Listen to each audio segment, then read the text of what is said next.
안녕하십니까. 금융위원회 부위원장 손병두입니다.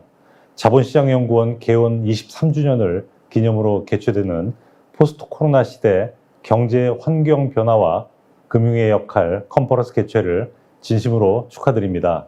오늘 귀한 자리를 만들어주신 박영석 자본시장연구원장님과 또 자리를 빛내주신 이창용 IMF 아시아태평양국장, 서강대 최운열 교수님, 그리고 많은 관계자분들께 감사드립니다. 우리나라의 자본시장은 그간 빠른 속도로 성장하며 우리 경제의 발전을 든든하게 뒷받침해 왔습니다.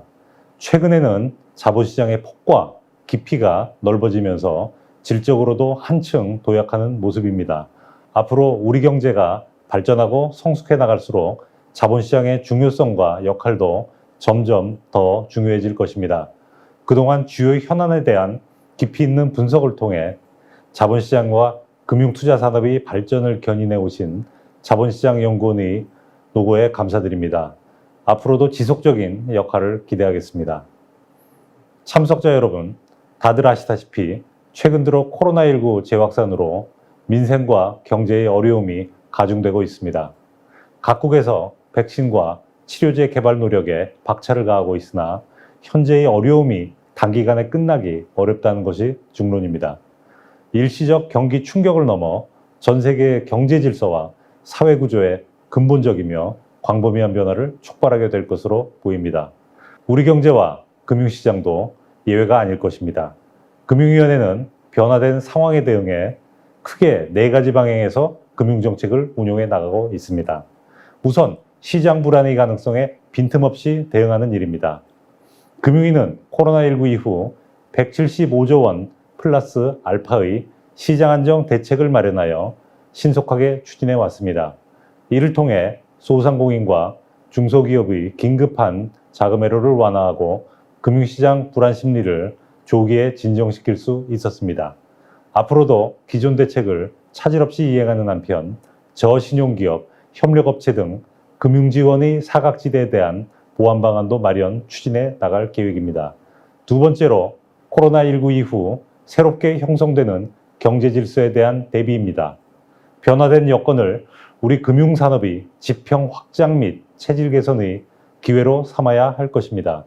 국내 자본시장으로의 원활한 자금 유입을 유도하고 비대면 디지털화에 대응하여 판매 채널 정비 등 제도 개선을 미리 준비해 갈 계획입니다. 세 번째로 코로나19 이후 심화되는 양극화에 대한 대응입니다.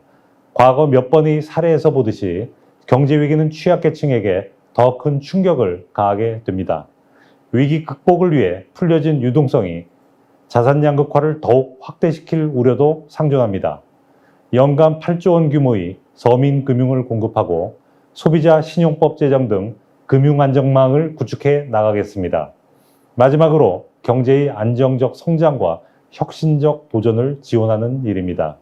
코로나19 이후 새로운 경제 질서에서 살아남기 위해서는 미래 핵심 산업 위주의 경제 구조 변화와 체질 개선이 기요합니다. 이에 금융위는 최근 한국판 뉴딜의 성공을 위한 뉴딜 금융 지원 방안을 발표한 바 있습니다. 누적된 시중 유동성이 시장 불안을 자극하지 않도록 중장기적으로 관리해 가는 일도 병행해 나가겠습니다. 참석자 여러분, 코로나19는 현재 진행형입니다. 앞으로 어떻게 전개될지에 대한 가늠도 쉽지 않습니다. 세계 경제 질서의 변화를 예의주시하면서 차분하고 냉정하게 대비해 나가야 할 것입니다. 앞서 말씀드린 금융정책의 방향과 세부 과제들도 계속하여 보완해 나가야 할 것입니다.